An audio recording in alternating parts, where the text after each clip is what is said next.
Today is Wednesday, February 19th, 2025. This is Quick Start from CBN News. I'm Dan Andros. Gold prices continue to surge. What's driving it? Well, that top story and more on today's podcast, where we bring you news from a Christian perspective. Don't forget to subscribe and leave a rating. You could email us your thoughts as well. quickstartpodcast@cbn.org. Even if you just want to say hello, you got a story tip or whatever it might be. We'd love to hear from you. quickstartpodcast@cbn.org. Joining me now to get through the news of the Cray. That's what we're doing here each and every weekday, bright and early. Trey Goins-Phillips, Billy Hallowell. On the focus story, Katelyn Pavey, real-life inspiration, born with one arm, overcoming insane odds. Yeah, really an incredible story of resilience. And, I love these overcomer stories. So we're going to get into all that today. All right, looking forward to the details there. And then Trey, on the main thing, you were looking into how to build a thriving marriage in a culture that's constantly undermining it. Yeah, so we talked to an author, a podcaster. She's an expert in the field of marriage research, and she broke down some spiritual disciplines really that Christians should put in place to really safeguard and help their marriages to thrive. All right, looking forward to the details there coming up on the main thing. Make sure you're subscribed to all of our CBN News podcasts. You know where to find them. They're right there in the description. We've got all the links in there. Make sure you're checking those out. All right, with that, we're going to head to the news in 90. And Iran's nuclear ambitions pose a greater threat than Hamas, according to U.S. senators visiting Israel. Lindsey Graham, among those, said the U.S. must choose between economic pressure or military action to stop Iran's nuclear program. Israeli leaders warn Iran is desperate to gain nuclear weapons to maintain power. Meanwhile, senators are skeptical of Trump's plan for U.S. control for Gaza. Graham said he'll support voluntary Palestinian relocation, but rejects a forced removal. Netanyahu backs the plan, but many Israelis fear the Palestinian Authority is just as dangerous as Hamas. A dramatic new video captures the moment Delta Flight 4819 burst into flames and flipped upside down while landing at Toronto Pearson International Airport earlier this week. It hit the ground, caught fire, bounced, and overturned. And these videos now are being posted online where the passengers described being hanging upside down like bats. And gold prices continue to shatter records, surging past $29.50 per ounce yesterday, getting close to that 3,000 mark. That was just before 2 p.m. yesterday, where U.S. gold futures were up 1.73%. Those are just some of today's top headlines. You can check out more stories over at cbnnews.com. And guys, this rally followed a 24% surge in gold in 2024, driven by the Federal Reserve rate cuts. And investors and central banks are the ones kind of pouring into gold. It looks like they're viewing it as a safe haven, despite its kind of lack of return at the moment. But this demand just keeps going. It's kind of reminiscent of the 2008 crisis. And Elon Musk actually talked about this gold and what's going on there. And he started a frenzy online by raising questions about the gold reserves at Fort Knox, kind of hinting that Doge might investigate this. And actually, he suggested doing a live video walkthrough of the facility and shared a meme implying that the gold might be gone. I mean, guys, there's been conspiracy theories about that forever. And of course, the government doesn't help by not showing anything.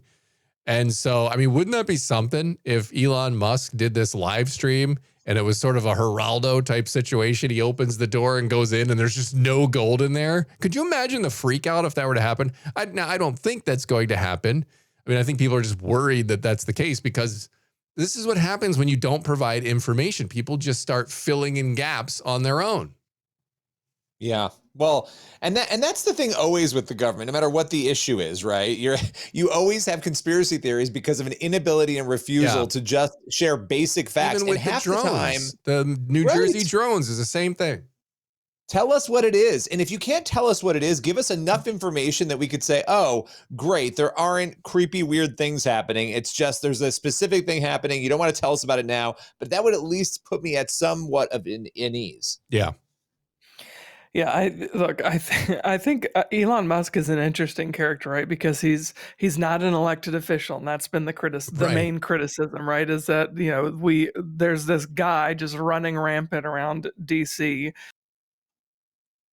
who is causing all kinds of ruckus. And look, I think that there may be some truth in that. Like, right, there is this guy who really was not elected, and he is going and causing all this controversy. But at the same time, I think maybe some of the freak out is because he's going to uncover some things that really we should get rid Yeah. of, or maybe we should reevaluate.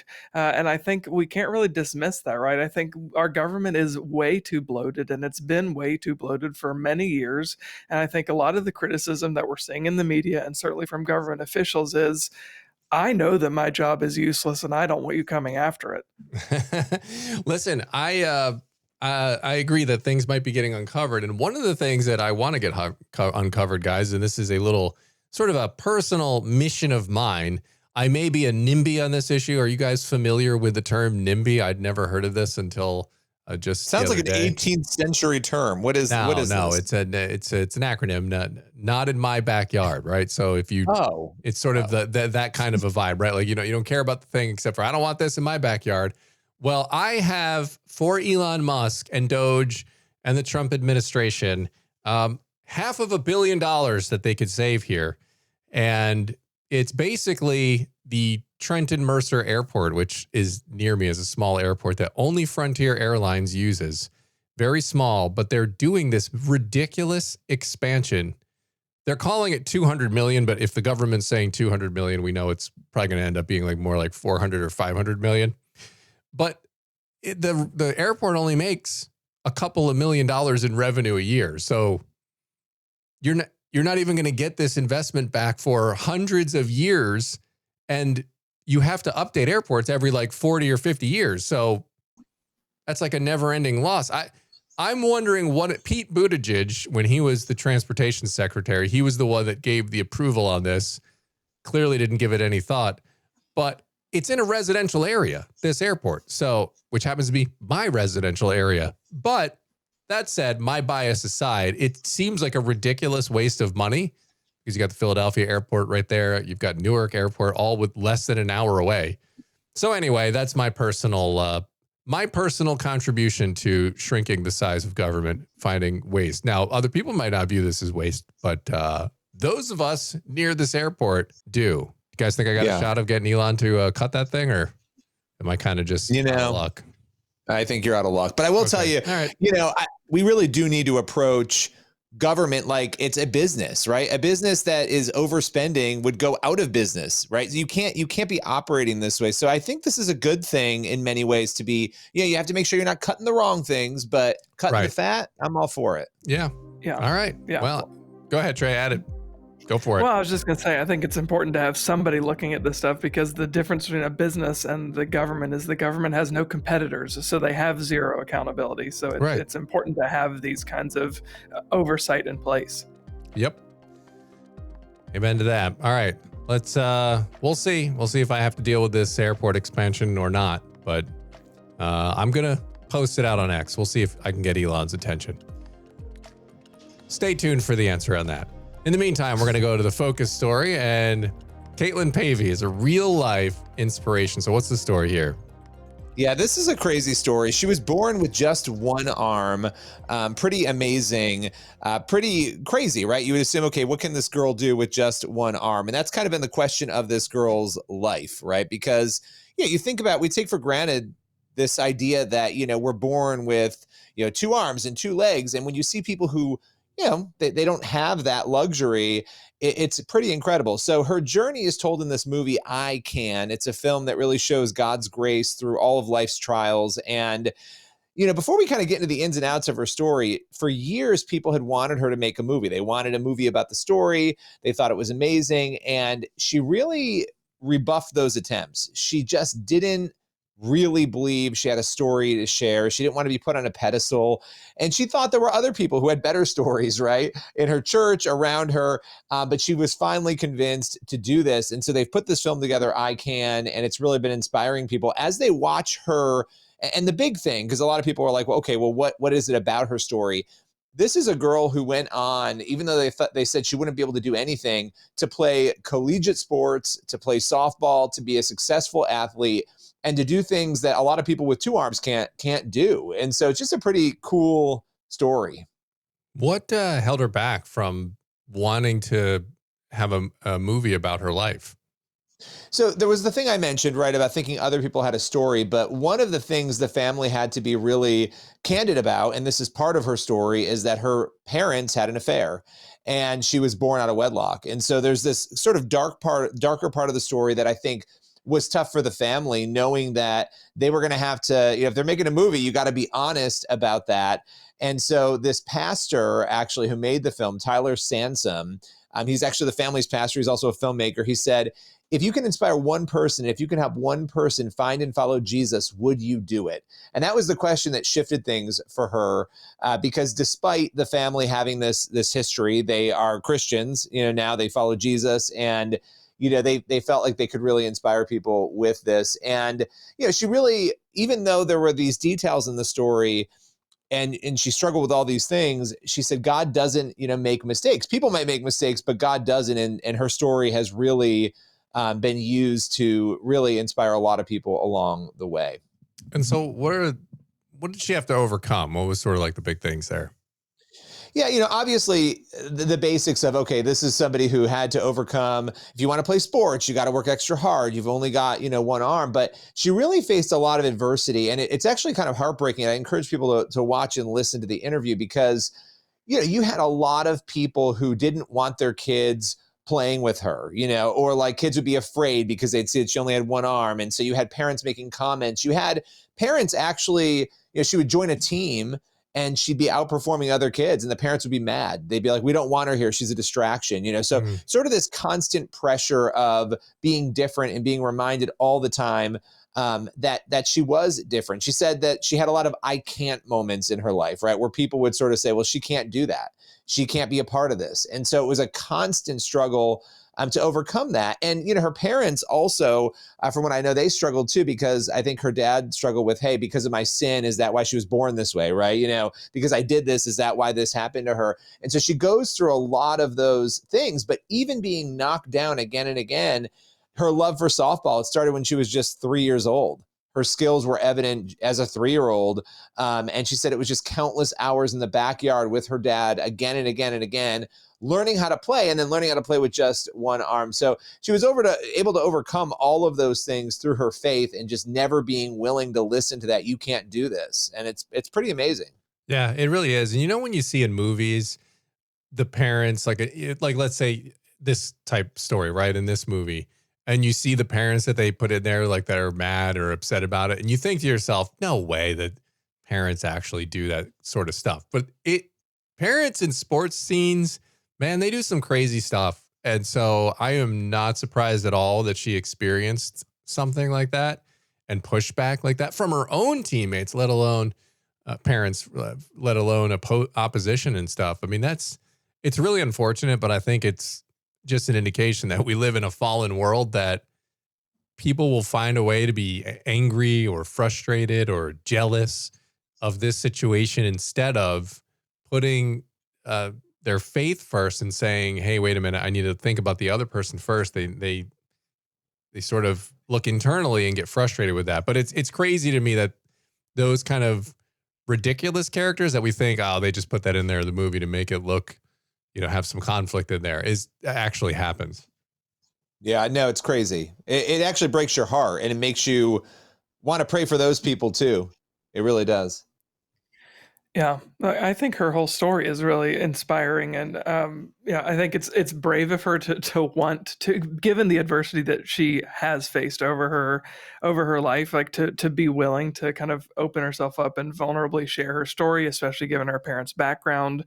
I think that is just a testament to the redemptive work, I think, of the gospel and in her own life, and the work that the Lord has done in her life of kind of taking a really difficult situation and one that set her at odds with the vast majority of people. And, she's using it now as an opportunity, right? It's given her a platform because she is different, and given her an opportunity to be an agent for positive change. But it's taken a while to get to where she is. So I applaud her willingness to share so vulnerably.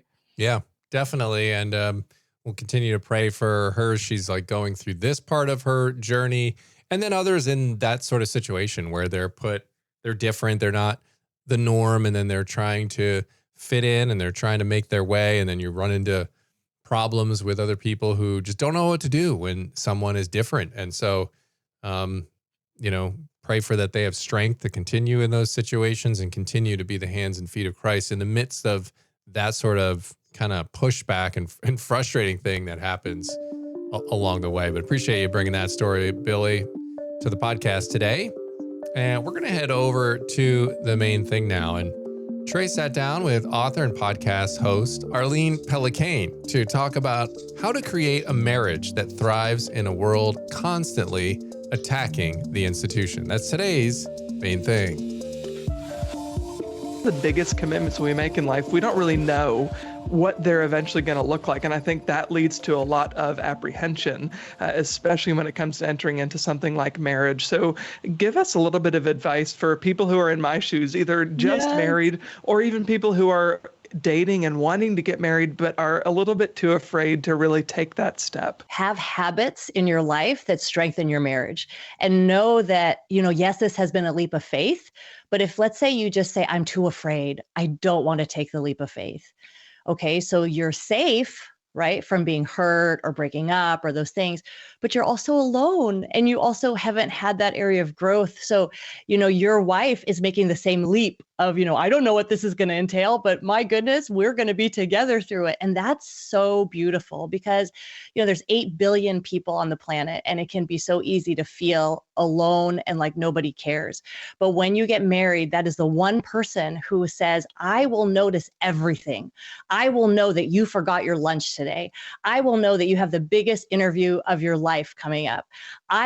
That's amazing that this person knows that. So really revel in that, enjoy that. And then, it's like we took this backpacking trip, and of course, opposites always attract. Camping to me is like, let's go to the hotel and look at a lake. So we're on this massive backpacking trip, 3 days by Mammoth Inyo National Forest here in California. And I write about it in Making Marriage Easier. And when the road is easy, it's beautiful. The vistas are great. It's like, wow, I'm so glad I came. But when you're going uphill and you're carrying 30 pounds on your back and you hit a snow patch and you don't know how to get around it, you're like, I have made a serious mistake. Like maybe I shouldn't have come. Maybe I picked the wrong person to do this with, et cetera. And that is like marriage, that when it's really easy, it's like, wow, this is fantastic. But when that crisis hits, when you're disappointed and you wonder, did I pick the wrong person? Did I pick the wrong trail? Should I not have done that? And what you need to know is just like, I couldn't quit right halfway through that trail. I had to make the loop and come on back to my glorious minivan. And in the same way in marriage, we are making a vow that I will be faithful to you. I will complete this loop with you, no matter how hard it gets. So it's a mindset thing that we're going to make this. And it's going to be hard. There's going to be snowy days, there's going to be patches. We're going to get through it, but we're going to get through it together. Talk about some of the spiritual disciplines we can put in place that will make our marriage thrive, and realize that, look, there's so much about this relationship that is enjoyable, that God designed to be beautiful. It's not all just a challenge that you're trudging through. It should be a life that you should be able to create, a life that you enjoy and thrive in.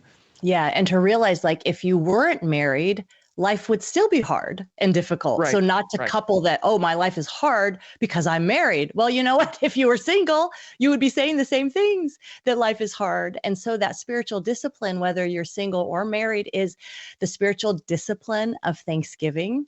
And it sounds super simple, like, I get it, give thanks, have a thankful heart. But honestly, if you will go and approach your marriage every day, like right now, Trey, you are like, I am so thankful I found you. Like, it's awesome, right? And that same Thanksgiving we feel as newlyweds, like, wow, I am so thankful God brought this person to me. I am so thankful I get to spend the rest of my life. After you've been married a long time, or maybe a few months, or whether it's 50 years down, wherever, you might hit a spot where you're like, I'm not very thankful anymore. And that's when we are praying, God, create in me a clean heart renew me. A lot of times we'll point to our spouse, right? Please change him. I would be better off. Change him. His spirituality is awful. But yet, what's our spirituality like, right? If we're saying about our spouse, they got to get their spiritual act in order. So a lot of it is, hey, under construction. I feel like Ruth Bell Graham on her where she's buried. It's like, thank you for being patient during my construction. That's not exactly what it is, but that's the sentiment of it. So realize that we are just as fallible and annoying and irritating as our spouses, and that we need to be thankful that they are with us. And we can be thankful to God for bringing them to us. And so that's daily spirit of thanksgiving. Thank you, God. Maybe it's keeping a journal. My husband surprised me one day, and he had been keeping on a piece of paper. He put Monday, Tuesday, Wednesday, Thursday, Friday. And then he wrote like a little thing for each day he was thankful for. So it was like, Monday, you bring the kids to school and you're always smiling when you do it. Tuesday, I really like the meal that you made. So he wrote it down, and then he gave it to me at the end of the week and was like, I just want you to know I noticed these things. And obviously it made an impression on me because I'm telling you about it, right?